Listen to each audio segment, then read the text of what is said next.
The COVID-19 pandemic has rocked us to our core. As we struggle towards recovery, we have an opportunity to reimagine and rebuild our systems in ways that protect, support, and heal those who have been most harmed. As school buildings closed in 2020, educators experimented with new strategies and designed engaging lessons and assessments that incorporated students' culture, their families, and their real-life experiences of surviving a pandemic. These educational practices should not be abandoned. They engage students in deep learning. Whether students are learning remotely or in person, we must take advantage of this opportunity to build on the lessons learned from the pandemic.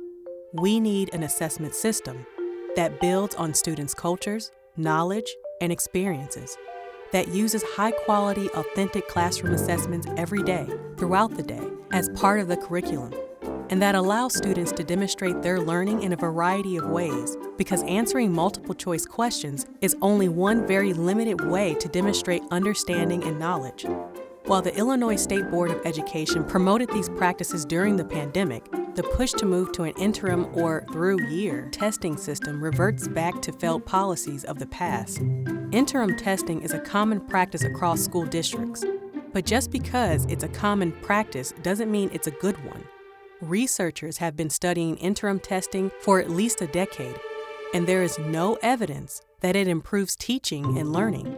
In fact, recent evidence from Chicago and other districts right here in Illinois show that interim testing has actually harmed learning and stunted student growth.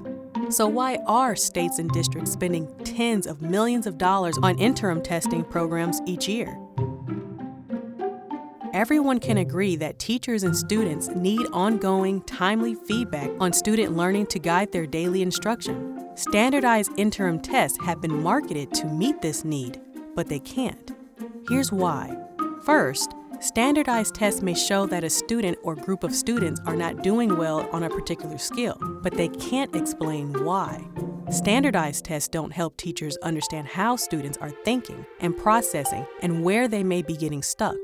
That's the information teachers need to design and tailor their daily instruction. Second, standardized tests give information on isolated or discrete skills, but they don't provide the opportunity for students to apply those skills in real, meaningful ways.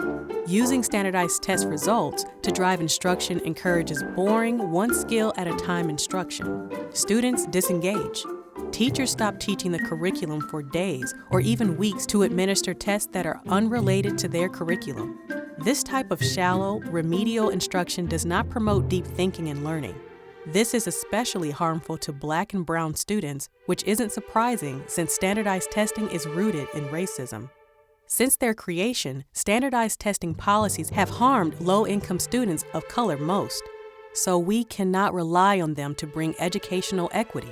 Instead of pouring millions of dollars into failed, unproven testing policies that increase equity gaps, we need to invest in helping teachers and administrators create the kinds of curricula and assessments that will engage students and promote deep learning. The pandemic has taught us that alternatives are possible, but we need the political will to forge a new path. So, share this video. Learn more about interim testing and the origins of standardized testing by visiting the website TeachNotTest2. And join us in reaching out to legislators to demand an assessment system that fosters deep learning, joy, and justice. And let's educators teach, not test.